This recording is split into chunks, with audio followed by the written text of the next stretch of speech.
Всем доброго времени суток! С вами снова я, Марина Соловьева. Рада приветствовать вас на своем канале.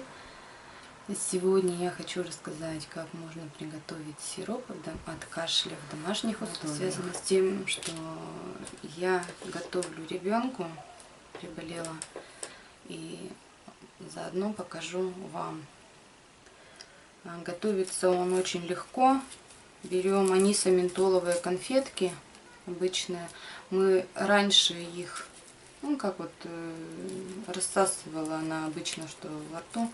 А теперь, это, вернее всего, связано с тем, что не любые сиропы можно, допустим, дать ночью, и они даются с определенным промежутком времени, и поэтому нам нельзя напрягать мозг, что от кашля.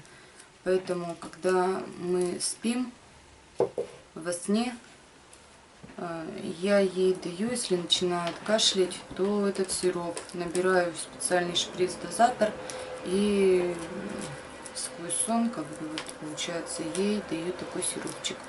И снимает спазм кашля, немного приостанавливает. Для этого нам нужны эти конфетки. Мы их открываем.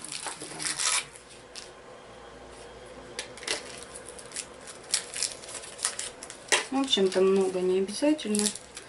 Я делала сиропчик из 2 конфеток. Вот сейчас решила вам показать. Здесь вот 5 штучек, положим, хватит. И добавляем водички, так, чтобы конфетки скрыла. Водичку взяла тепленькую. Здесь вот, наверное, еще можно конфетку добавить.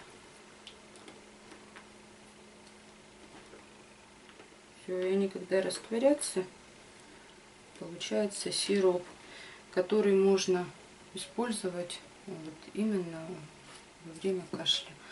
Он получается, вот, если здесь вот видно, вот такой желтый по цвету.